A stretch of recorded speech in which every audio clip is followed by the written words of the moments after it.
Hi, I'm Kaylee and welcome to my channel. Today I thought I'd share with you some of our favorite elementary chapter books. We have read almost all of these books aloud, and my kids have also read a lot of them independently on their own. These are some of their favorite books. They've read multiple times over and over again. I'm going to work my way from some of the easiest reads up to some harder books.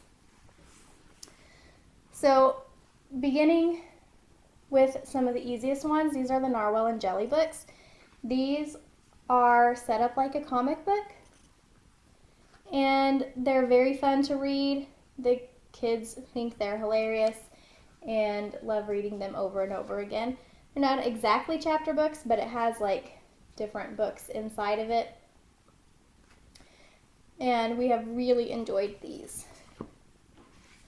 My kids have also really liked all of the Bad Kitty books. We have several of these. These are also set up with lots of pictures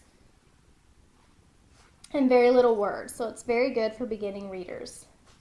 Not overwhelming. And there are lots of different stories, but these ones are not actually like in a series that you have to read in a particular order. Moving on to some actual chapter books. This one is the Princess in Black series. My 8-year-old daughter has really enjoyed these.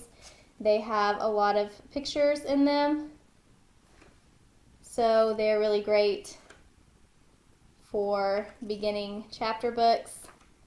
They don't have too many words to make it overwhelming. The pictures help a lot. Then we also have the Magic Tree House books, which almost everybody has heard of these before. We have a whole lot of these.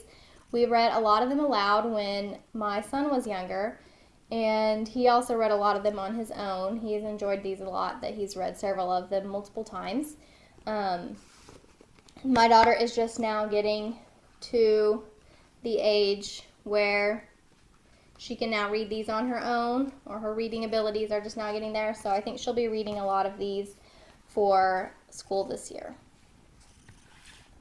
Then we have the Kingdom of Renly collection. We found these on Amazon, and we have really enjoyed them. We actually just got the third box set most recently. This is the first one. These also have a lot of pictures in them, and we've really enjoyed the story. I got them mostly to read aloud with my 8-year-old, but my 11-year-old loves to come sit in and listen to these also, and talks about, and he's like, oh, I'm going to go back and read all those on my own. So he really likes these too.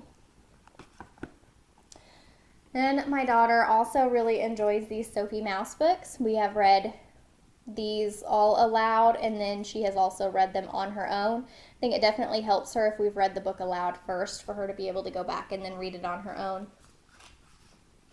But these still have a lot of pictures in them, and my daughter still really enjoys having all of the pictures in her books. Not quite ready to move on to novels that don't have pictures. Then one of our favorite educational series is the Zoe and Sassafras. These are all science-related books about a girl and her cat treating magical creatures, but she does science experiments, and you can see how she writes everything in her journal, doing her hypothesis and what will work and what won't. Lots of science experiments in them. So we have this entire series. We have enjoyed it so much. Every time a new one comes out, we really like to get these. And then the hardest book that we have here is the Upside Down Magic series. These ones are a higher level. They move on to not having any pictures in the books. It's just a novel. So I have read these aloud to my daughter. My son could easily read these on his own, and I think he has maybe with some of them, but often he just likes to also listen, so he'll come and sit in and listen when I read them to her. But we have really enjoyed these books also. So I hope you have enjoyed seeing some of the books that we enjoy reading, and hopefully found some new books that maybe your kids might enjoy also. I will be doing a video next on some upper level books that my son has really enjoyed reading. Thanks for watching.